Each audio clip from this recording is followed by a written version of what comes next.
আর বাজেটের দিকে নজর রাখতে হচ্ছে। আজ বিধানসভায় পেশ হতে চলেছে ভোট অন অ্যাকাউন্ট। দুপুর 12:30টায় বক্তৃতা করবেন রাজ্যপাল সিভি আনন্দ বোস। দুপুর 2:30টায় পেশ করা হবে ভোট অন অ্যাকাউন্ট। বিধানসভা ভোটের আগে এটি রাজ্য সরকারের শেষ বাজেট।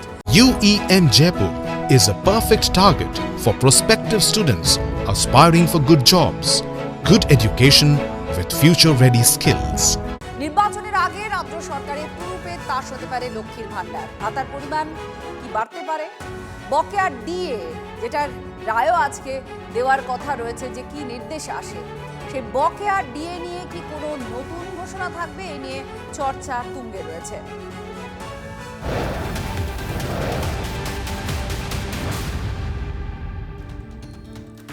আর এবার যে খবরের দিকে নজর রাখবো, যেখানে সকলের নজর ছিল এবং ভবিষ্যতেও থাকবে, আগামীতেও থাকবে, মুখ্যমন্ত্রী মমতা বন্দ্যোপাধ্যায়ের সুপ্রিম কোর্টে সওয়াল। সুবিচার মিলছে না, দয়া করে গণতন্ত্রকে বাঁচান, সুপ্রিম কোর্টে দাঁড়িয়ে আবেদন মুখ্যমন্ত্রী। তবে মুখ্যমন্ত্রী হিসেবে নয়, মমতা বন্দ্যোপাধ্যায় শীর্ষ আদালতে সওয়াল করেন পার্টি ইন পার্সন হিসেবে, অর্থাৎ নিজের দায়ের করা মামলায় নিজেই সওয়াল করেন, মানে মামলাকারী তিনি। মুখ্যমন্ত্রীর পদে আসীন কেউ সওয়াল করেছেন, এমনটা এক কথায় বেনজির। মমতা বন্দ্যোপাধ্যায় প্রশ্ন তুললেন মাইক্রো অবজারভারদের নিয়োগ নিয়েও, আর কমিশনের জবাব অফিসার চেয়েও তারা পাননি। 9 ফেব্রুয়ারি ফের শুনানি আছে।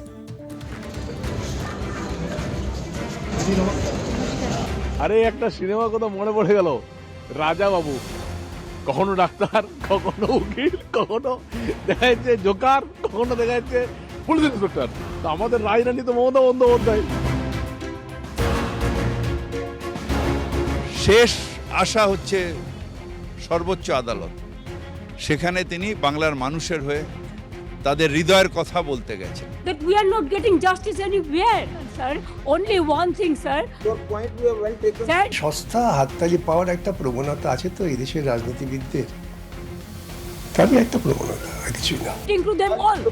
Micro. To provide class to group. Yes, we have given, sir. Whatever they are, we have given. But they are telling. সর্বশেষ আবেদন জানালেন গণতন্ত্রকে বাঁচান। মমতাদি পুরো 100-এ 100, 100 কি 100-এ 200, 200 কি 100-এ 500। দেশের আইন ব্যবস্থার ইতিহাসে বেনজির দৃশ্য। শীর্ষ আদালতে দাঁড়িয়ে সওয়াল করলেন মমতা বন্দ্যোপাধ্যায়। আদালতে মুখ্যমন্ত্রীর তরফে আইনজীবী ছিলেন শ্যাম দিওয়াল। তবে শুনানি চলাকালীন বলার অনুমতি চান মুখ্যমন্ত্রী। আবেদন মঞ্জুর করেন প্রধান বিচারপতি। সেখানেই প্রশ্নটা তোলেন মমতা বন্দ্যোপাধ্যায়। অভিযোগ করেন নামের বানান ভুলের কারণে নাম বাদ হচ্ছে।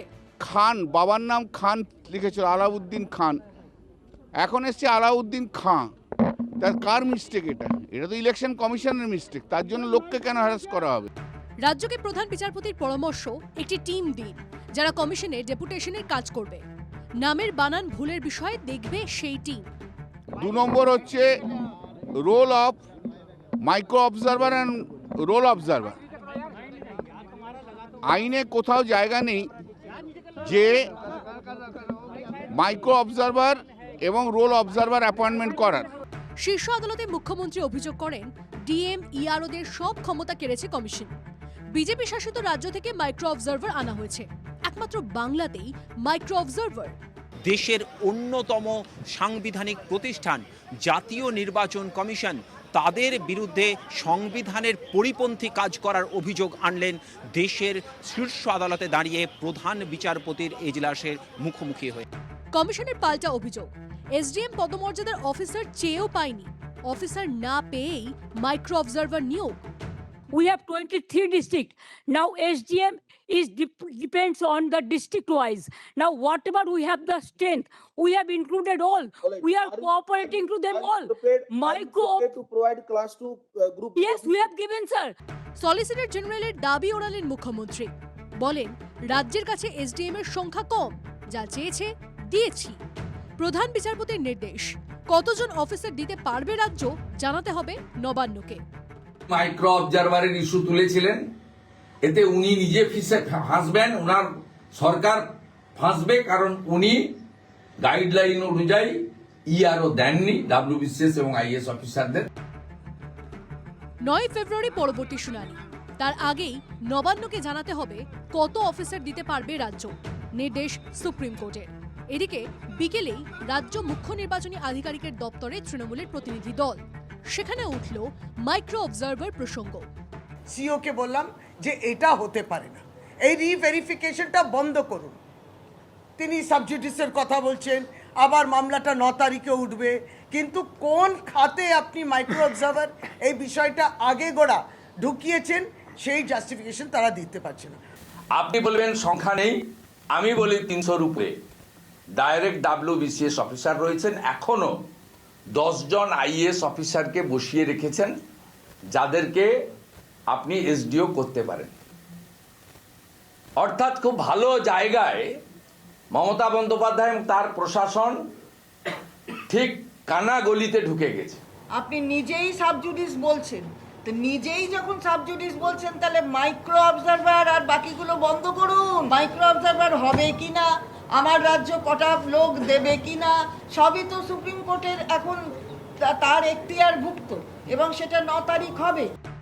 সুপ্রিম দরবারে মমতা, এই ছবি হাতিয়ার করেই প্রচারে তৃণমূল কংগ্রেস। শীর্ষ আদালতে পরবর্তী শুনানি 9 ফেব্রুয়ারি। সূত্রে খবর, সেই দিনও সুপ্রিম কোর্টে উপস্থিত থাকতে পারেন মুখ্যমন্ত্রী। Bureau report, TV9 Bangla.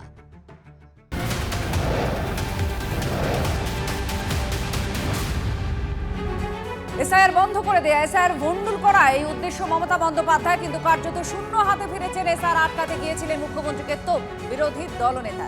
Micro observer নিয়ে ফাঁসবে রাজ্য সরকারই, বাংলাদেশি রোহিঙ্গাদের আধার কার্ড তৈরি করে দিয়েছে তৃণমূল সরকারি, দাবি শুভেন্দু অধিকারী। উনার উদ্দেশ্য আবারও বলি এসআইআর ভণ্ডুল করা এবং 2024-এর ভোটার তালিকায় ভোট করা। উনি আজকে যেগুলো চেয়েছিলেন ওখানে কার্যত শূন্য হাতে এসেছেন। মিশন ফেল করেছেন উনি। এক, এসআইআর আটকাতে গেছিলেন, আটকাতে পারেননি। 2, মাইক্রো অবজারভারের ইস্যু তুলেছিলেন, এতে উনি নিজে ফাঁসবেন, ওনার সরকার ফাঁসবে, কারণ উনি গাইডলাইন অনুযায়ী ERO দেননি WBCS এবং IAS অফিসারদের। তৃতীয়, উনি আধার নিয়ে বলতে গেছিলেন, কারণ উনি উনার সরকার বাংলাদেশি মুসলিম অনুপ্রবেশকারী রোহিঙ্গাদের আধার কার্ড বানিয়ে দিয়েছেন ভোট ব্যাংক তৈরি করার জন্য। সুপ্রিম কোর্ট পরিষ্কার বলেছে ওটা সেপারেট ইস্যু, আমরা অর্ডার রিজার্ভ রেখেছি। আজকে মমতা বন্দ্যোপাধ্যায়ের মুখ, অতি সক্রিয়তা, উনি যে নির্বাচনে হারবেন, উনি যে ভারতীয়দের উপর বিশ্বাস করছেন না, উনি যে বাংলাদেশি মুসলিম অনুপ্রবেশকারী রোহিঙ্গাদের বাঁচাতে চাইছেন, পরিষ্কার হয়ে গেছে। যদি 25% ভোট পেয়ে নরেন্দ্র মোদী কেন্দ্রে মানুষের দ্বারা নির্বাচিত হন, তাহলে 44% ভোট পেয়ে আজকে পশ্চিমবঙ্গে বিপুল সংখ্যাধিক্যে মানুষের দ্বারা মুখ্যমন্ত্রী মমতা বন্দ্যোপাধ্যায়। সুতরাং তাদের বাক্য সংযমের প্রয়োজন আছে বিজেপির এই সব নেতাদের। আমি শুধু বলবো, এই নাটক বলছেন যাকে, সেই নাটকটা ওনাদের কাছে নাটক লাগলেও আপামর জনসাধারণ তাদের কাছে মনে হচ্ছে তিনি তাদের গণতান্ত্রিক অধিকারের রক্ষক।